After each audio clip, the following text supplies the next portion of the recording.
pleasure to introduce our speaker today, Stanley Edward. Stanley is a transpersonal coach, a metaphysical practitioner, diversity, equity, and inclusion professional, and a performer at heart, passionate about facilitating individual soul-level alignment and expansion as part of larger community healing. His long journey out of Christian fundamentalism as a teen and young adult eventually led to his self-acceptance as a gay, gender-fluid person and paved the way for an increasingly inclusive understanding of life, gender, sexuality, spirituality, nonconformance, and metaphysical principles.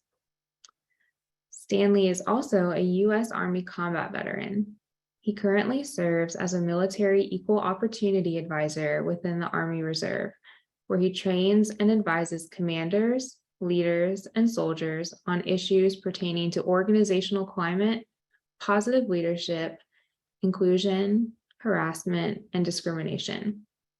His military career has spanned more than 20 years in 5 countries, with additional assignments as a military police soldier, broadcast journalist, radio host, and public affairs trainer. Stanley enjoys speaking, teaching, facilitating individual and group meditations and other alignment practices, especially in unofficial capacities like this one, where everything he says and shares are his own words and not representative of the government or any of his other employers or affiliations. So please join us in welcoming Stanley Edward as our speaker. Thanks, Stephanie. I appreciate that. Beautiful meditation this morning. Always really great to be with everyone. Can you hear me okay? Everybody good? All right. I want to invite everybody just for a moment to really just look around on the screen. If you have that group view where you can see a bunch of people and just really see everybody. And for those of you, if you don't have your video on and you're able to turn it on for a second, no worries if you can't, that's okay. But if you want to, just to look around and just see everybody here with us and allow yourself to be seen and loved and appreciated just for a moment. So important just to be with people and see each other and see love and give love and receive love. So honored to be with all of you. And if you're watching the recording, just imagine you're here with all of us at the same time. There are no time and space barriers here. We are all sharing this space together. So good to be with you. Thank you for sharing that. It has been a beautiful week. I'm just coming out of a retreat, doing some shadow work, learning some practices to help people engage with the aspects of their lives that they've put into shadow, or some might also just call it just the unseen or aspects of us that we're unaware of. A lot of people call it different things. But it's been this time of just allowing myself to see some of the things that have held me in place in areas I wanted to move forward, and some things that have carried me off track from time to time. And it's just been a beautiful acknowledgement of, hey, we are all in this together. We are all working on similar things at different times in our lives. And if we're willing to give certain things the attention that they're asking us for, powerful change can happen in ways that's really supportive for us. So when I was reflecting on the message for today, and kind of looking at what that was going to be like, what is coming to me is that this definition of failure and success in our lives, how we define those things. How do we define failure? How do we define success? Where do we find that alignment? And when we're looking specifically at how we give our attention out in the world, at our retreat, one of the things that we talked about a couple of times was there can be a tendency in some of the metaphysical spaces and coaching communities and all of the transformational practitioner spaces around the world to want to just focus on love and light all the time. And if we just send it enough love and light, it will dissipate and transform. And I think there's places where that is absolutely really appropriate. But I also know for me personally that what we focus on grows. And sometimes when we're avoiding something, we might not realize that that's actually a form of focus. So when I spend a lot of time and energy trying not to worry about something and just send it love and light and not really allow it to be seen fully, I might actually still be sending that the energy. And that might be the thing that's keeping me from transmuting it into whatever it needs to be transmuted into, from receiving the acknowledgement and the validation and the whatever it's asking for in my life. So if I'm stuck in this place of kind of this oscillation between failure and success, a lot of what I have to realize is that I've got to say, what am I actually giving my attention to? Not just consciously, but unconsciously. Where is my energy flowing? And if it's flowing into spaces and continually creating the same things over and over again, it might be because there's something that I have in shadow. There's something that I have that I've hidden from myself, or that I've chosen to hide from the world and have not given it the attention that it needs to be fully healed and transformed and transmuted. So, and a lot of times this has to do with past experiences that I've had in my life. If I'm struggling with a certain area and I'm telling myself that I'm ready to move past it, let's go, let's just hit the ground running and create the new thing, I may still have some kind of imprints in my life from past experiences where I've experienced failure or not done what I wanted to do in some way. And that stuff can carry cellular imprints. It can carry lots of things inside of us that makes it a lot easier for us to just recreate the same stuff. We are, as human beings, we're creatures of habit, and we're wired for that normalcy and that thing that we already have experienced in the past to keep creating it because it's known and it's easy. Our brains are wired to kind of default to what we know and what we've experienced because those are the safe things, right? So if I'm not willing to go back sometimes and give that past thing the energy that it needs to be fully seen and recognized and allow it to be loved specifically, not just generally, but specifically for all that it brought into my life, and receive the energy it needs for that transmutation, it might continue to draw my energy and my focus back to that space and create the same things over and over again. So while there may be a lot of things we're ready to create on the surface and ready to move forward, for me, I've had to look at, if I say cognitively that I want to do this and I try to do it and I continually don't do it, then what's the thing that I need to give my energy to, my attention to fully heal it, to move forward? Because we see those things that have happened in the past, we know what we want to create in the future. But if I'm going to rewire that, that requires active change. That requires me putting those new procedures in place, those new habits in place. And we know that change takes time, change can take energy. Because like I was saying, we're not really wired for change to happen naturally. And this is a space that has given me a lot of call it grace and self-compassion, because when I know and understand that as a human being, change can feel hard, because if I'm trying to overcome old habits, the change is going to be something new and it's going to be hard and different. It gives me a lot of compassion for myself. Like, yeah, it makes total sense that this has taken as long as it has. It makes total sense that this feels like a struggle right now because I'm trying to create something totally new in my life. I don't have to, on top of the challenge that I might have in creating that change, also then bring on the extra level of self-judgment and like, why is this taking so long? Why is this not good enough? All that stuff is just extra stuff on top of that we don't even have to experience. So all of that to say, when I go into this space of creating change, if there's this particular place that's had habitual, long-term kind of struggle energy around it, I might need to go in and unearth whatever it is that has that root piece of energy that's asking for attention and transmutation. And there are lots of different ways to do that, lots of different healers and modalities and people who can help guide us and facilitate us in this path. So one of the reasons I'm so grateful to be a part of this chapel, because there is so much brilliance here in this space on the Zoom call, and those who aren't with us, and when we meet in person, and all the beautiful events the chapel hosts. There are so many tools around us. One of the things that was kind of funny to me when I found the chapel was realizing that I'd been in and out of Newport News, been in and out of the Hampton Roads area for a lot of my life. My dad was Navy, and we transferred in and out several times because my mom's family was in the area. But the chapel's been around for so long, and I had no idea, because the circles that I was in, I never would have thought to look for it. But once I got that awareness and said, hey, this is my next step, this is the stuff that I want to be looking for, I knew what to look for. I had the insight, and I found this beautiful place and community, which I'm so grateful to be a part of.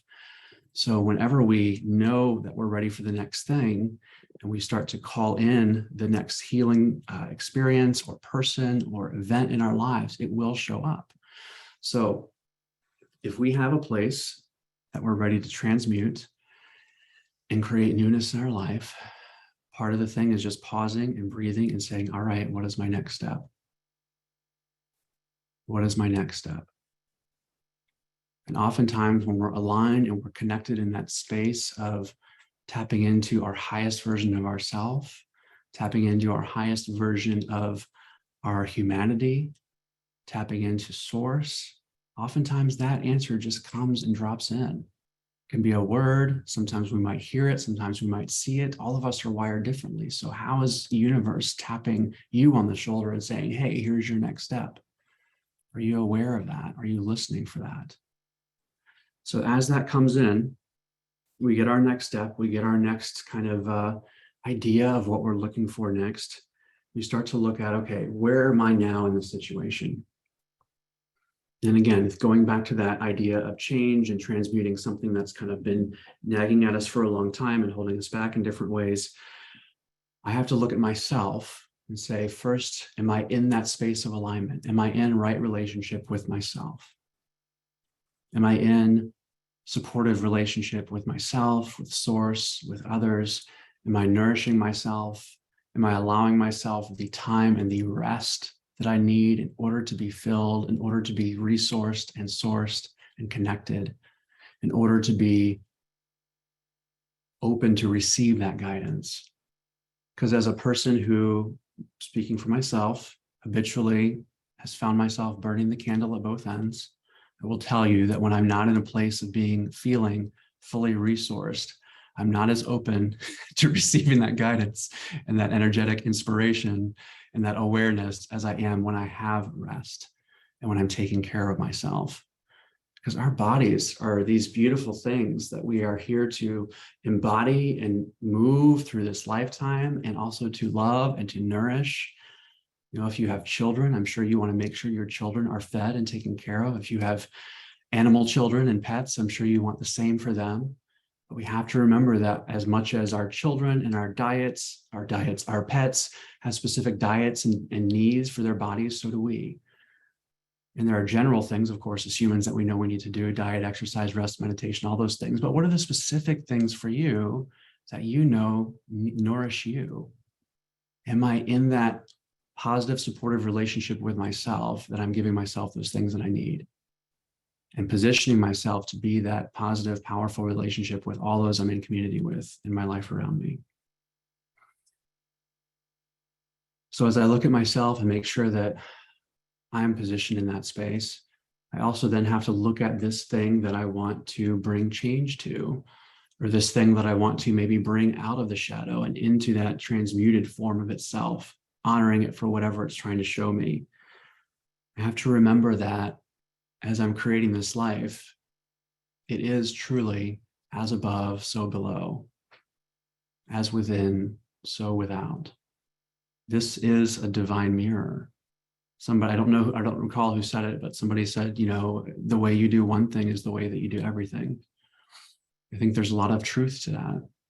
So if I'm putting one space of my life into shadow, I may not see how that impacts the rest of my life and the rest of the things that I'm trying to do. So I have to allow myself to say, what are the things around me that are giving me a mirror into my life right now? What are the things that have come up that I've said, I'm not going to think about you right now. I'm going to ignore you. I'm not going to give you the attention you need. And if there's an opportunity to really just sit and look at that, no agenda, no judgment, just to sit and look at it for a few minutes. Sending it love, just sitting in that space of being with it. And then asking it, what are you here to show me? What are you here to tell me? What can I learn from you today? Just a simple question like that can be a powerful practice to receive insight into what it is that it's trying to show you. And from that space, you get this beautiful opportunity for transformation. It can be quick, it can be easy, or it can be a little bit longer. That's why it's really, really super helpful to have somebody to help you work through some of that stuff with. One thing I come back to for myself too is that when I'm in that space of working a lot and kind of burning the candle at both ends, I often find myself being alone a little bit more than I need to be. I am an introvert by nature, like textbook introvert. I need quiet time. I need alone time. That's how I recharge. That's how I connect. And when I'm out there working all the time, my other aspect of myself is like, go home, sit on the couch, stare at the wall, and just drool. Like, just allow myself to just be quiet. And that can be really powerful. But if all I've got is my burning the candle at both ends side and my sit on the couch and drool, I'm missing that like connecting community piece, right? And I know we're here for each other. So I've got to remember, okay, but how am I connecting with other people in really meaningful ways, right? So allowing myself the space to do that. And as I move through all of that and come to this place of, okay, I know that all I want to do is be successful. All I want to do is have success here. Am I redefining success in a way that's really supportive, or have I accepted other people's definitions of success? What does success in work mean for me? What does success in my relationships mean for me? What is success in my day-to-day life? Have I really taken the time to define that for myself and make sure that I'm living in alignment with what my actual values are? And if so, that's a great place to be. And as I move forward through that, knowing that that's my desire, where I end up, having given myself the space to really look at whatever it is that's calling for attention in my life, and allowing myself to align with my definitions of how I want my life to look and be, nourishing myself in the ways that are really supportive, I understand that that is what creates the powerful runway for me to be able to bring forth into this world all the creative expressions of self and source that I came here to create. So I've got this beautiful kind of just, I don't know why the word burrito is coming in, but this like burrito of, of nourishing comfort that has all the ingredients that we're going to go with it now. All the ingredients in it that I want. It's got the guac and the sour cream, like all the stuff that I want to bring forth this beautiful musical stage performance burrito. I don't know. All right. I think I'm done with the burrito now, but you get what I'm talking about, right? Have everything together in one place. And I'm allowing myself just to be fully aligned and continue to bring in that flow of energy. Because going back to what I started out with, when I have something in shadow or have something that's covered up, have something that I'm, whether, and this is conscious or unconscious, but have something that I'm not allowing myself to look at, even though it's calling for it, that blocks the flow of energy. And we know that we are meant to be conduits of energy. We're not meant to call in energy and just hold on to it and not release it. And we're also not meant to just flow out energy and not receive it, right? It's like a faucet that comes in and it flows out. It comes in and it flows out. It comes in and it flows out. And we all do that the same in some ways, but we all do it so uniquely because we're all wired to do this in very different ways that look very differently across every person in our community and around the world. But when I choose not to look at what's asking for my attention and love, that kind of creates this pocket of blocked energy where it's not moving through.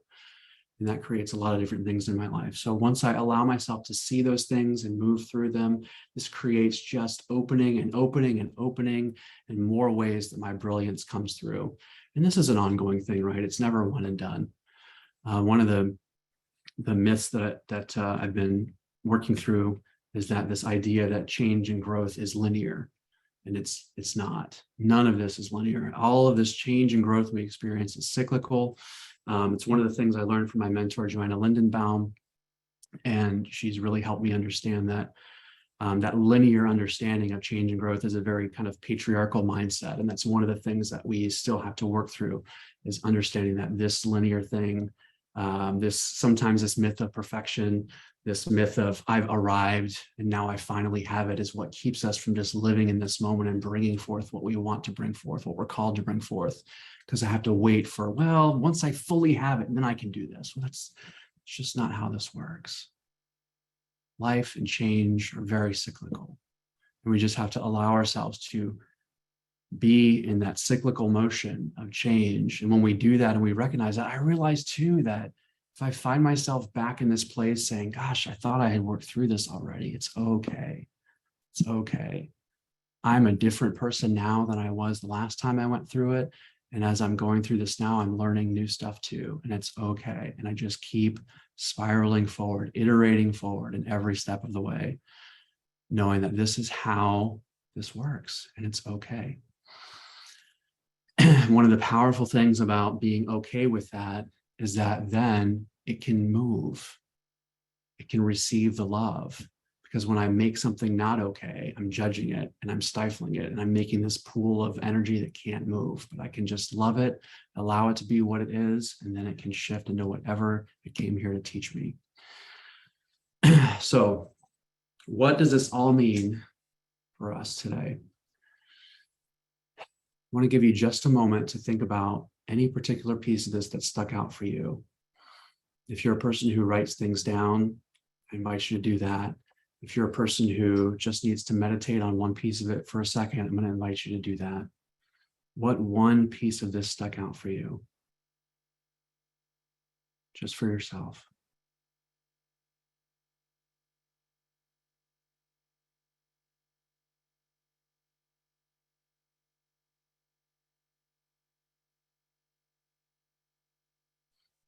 I know for me, I have an invitation to really allow myself to notice when I'm in a space that I don't feel is fully conducive for me, or where I'm in a space where I don't feel like this is where I want to be, to just ask myself, what is hidden here?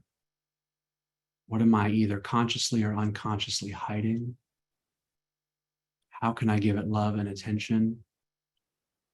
And what is it asking me for? Or what is it wanting to tell me in this moment?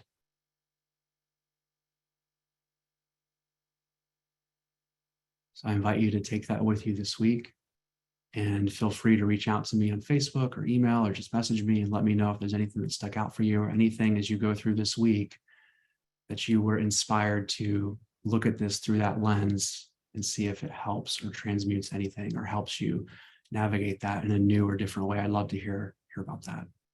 Thank you.